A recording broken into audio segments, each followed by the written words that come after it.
De volta com o nosso segundo bloco e assista agora o quadro Trabalho de Mesa, uma parceria do Grupo Ágave de Teatro e a equipe teatral com fins artísticos de Brasília. Olá, pessoal! Bem-vindos ao Trabalho de Mesa, o seu programa sobre teatro na internet.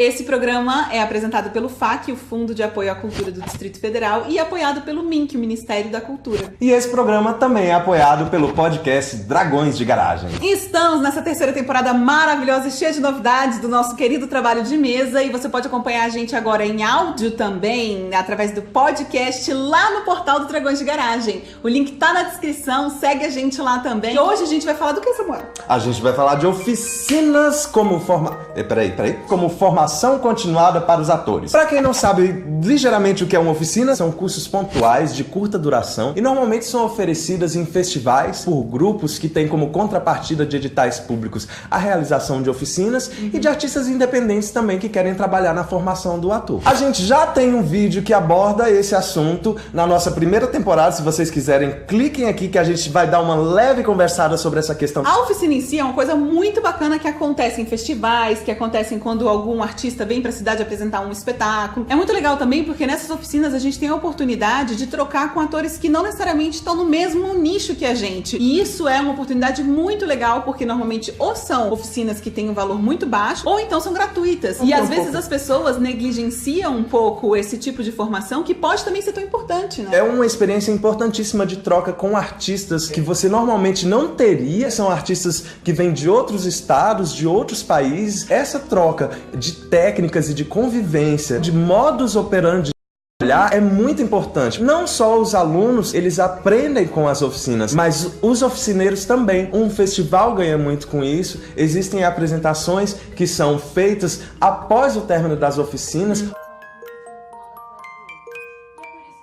Parece um pouco absurdo a gente dizer isso, mas a gente observa que é um padrão das pessoas. Elas acham muito bacana as oficinas serem entregues de forma gratuita, mas muitas pessoas se inscrevem e não vão e não aparecem. Se você tem a oportunidade de estar ali trocando com um artista internacional, com um artista de um outro estado, de uma outra cidade, e você se inscreve, você cria uma demanda, você cria uma expectativa daquele grupo que se prepara para trocar daquela forma com as pessoas. E aí quando a gente chega lá no dia da oficina, principalmente oficinas, como o Samu falou, de mais de um dia. O primeiro dia tá cheio, o segundo já tem menos gente, o terceiro dia já tem 3 pessoas, não é mesmo? Essa inconstância é muito ruim, né? Porque cria uma cultura de que, é de graça, eu gostei do primeiro dia, mas aí eu não preciso ter muito compromisso, e isso é muito ruim pro desenvolvimento dessa troca de conhecimento como um todo. Na verdade, você não tem noção da cagada do que você tá fazendo quando você se inscreve e não vai. Uma outra coisa que a gente também vê que é muito comum são iniciantes acharem que já estão sabendo de tudo e não fazem a segunda oficina da vida. Já querem dar oficina logo. Isso é recorrente, a gente observa isso acontecendo e às vezes também faz com que a imagem do que seja uma oficina fique meio... Fica meio o quê, gente? Fica um pouco deturpada, porque fica parecendo que, uma oficina é uma troca meio assim com alguém que não sabe muito bem. E não de um iniciante para iniciante, né? Não é essa a ideia. Não é essa a ideia. Iniciantes, parem de achar que porque vocês fizeram uma oficina, vocês podem ministrar aquele conteúdo. Saber fazer alguma coisa ou aprender a fazer alguma coisa é completamente diferente de ensinar aquilo. E isso é muito ruim, porque gera uma ideia de que uma coisa é professor, outra coisa é oficineiro. E pode ser bom, a troca pode ser boa e rica, independente dessa pessoa ter uma formação acadêmica como professor ou não. Isso pode ser enriquecedor, desde que você saiba exatamente aquilo que você está fazendo e você saiba transmitir aquele conhecimento. O que acontece muitas vezes é que as pessoas, e principalmente os atores, não entendem esse curso pontual, essa troca de experiência, como uma complementação de sua formação. Na verdade, a gente sabe que hoje a gente não precisa nem de um diploma. Para ser ator, para ser artista, você não precisa de um diploma. Mas você precisa entender que a formação, a construção produção do conhecimento sobre técnicas de interpretação, técnicas de atuação, de canto, de dança, são importantíssimas e é um processo contínuo na carreira do ator. Enquanto os atores não entenderem que essas trocas de experiências fazem parte da sua formação e do seu trabalho, continuaremos tendo atores medíocres. E é essa mesma lógica de raciocínio que faz com que um aluno, depois de uma aula, se torne um oficineiro.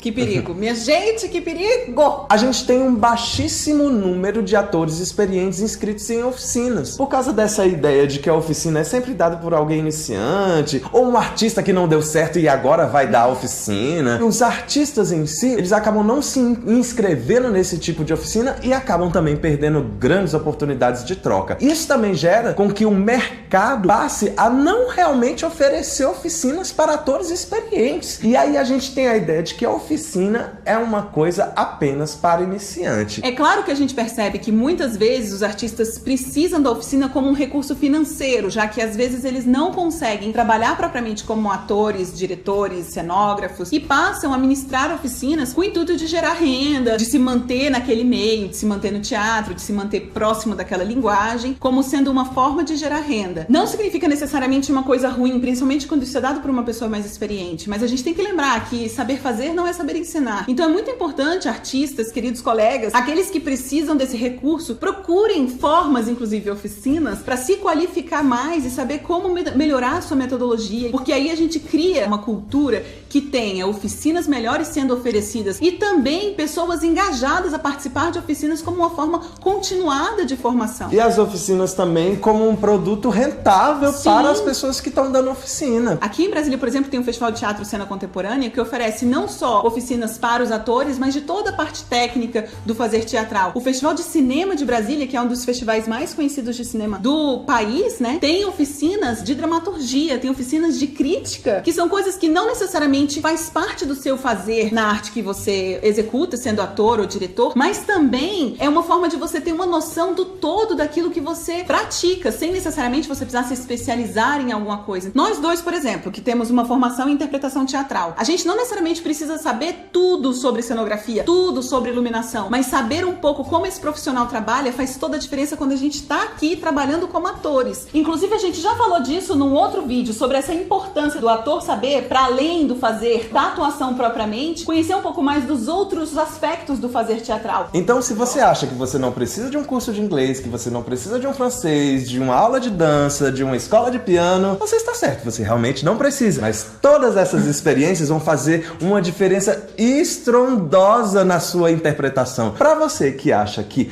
as oficinas não são uma coisa necessária na formação continuada do ator, você está errado. Num momento de crise como nós estamos hoje, que nós temos que nos reinventar para fazer da nossa arte o nosso trabalho, é importantíssimo você fazer uma oficina de produção cultural para você saber lidar com a sua arte como um produto, né? Porque esse é o nosso trabalho e é com isso que a gente decidiu ganhar dinheiro. Nem sempre é possível, mas às vezes, gente, dá para fazer a coisa acontecer. Procurem os festivais, procurem os teatros, procurem os artistas da sua cidade. Eles vão saber falar pra você como você pode melhorar a sua formação e o seu trabalho como artista. Então é isso, pessoal. Eu espero que vocês tenham gostado do nosso programa de hoje. Curtam esse vídeo, se inscrevam no nosso canal. Também entrem nas nossas outras redes sociais. Nós temos um Instagram do Trabalho de Mesa e nós temos também a página no Facebook, onde a gente posta todos os nossos vídeos, as fotos. Então, se correspondam com a gente. Deixa aqui os seus comentários. Contem pra gente quais as oficinas você já fez ou que você gostaria de fazer. Essa é a terceira temporada do Trabalho de Mesa. A gente tá muito feliz de chegar nesse momento de 3 anos de trabalho. Compartilha esse vídeo. Gente, as pessoas do WhatsApp adoram quando você compartilha esse vídeo. Compartilha no WhatsApp também, não precisa ser só no Facebook, não. E a gente tem uma novidade muito legal, que é o podcast Trabalho de Mesa, lá no portal dos Dragões de Garagem. Você pode acompanhar a gente falando sobre esses mesmos temas de uma forma um pouco mais aprofundada, com programas um pouquinho maiores, de 1h e 40, coisa pouco. Ele mata o informante na primeira cena. Ele mata o informante pra não ser preso, né? Isso. Porque ele vê que ele... Com o braço machucado, ele diz que não vai dizendo que vai ficar subir. tudo bem. Olha. O filme tá ficando adulto, cara. Olha. Tipo isso. Procurem os Dragões de Garagem, acompanhem também o podcast deles, que é muito legal, um podcast sobre ciência. E sejam bem-vindos à terceira temporada do Trabalho de Mesa. É isso, pessoal. Tchau!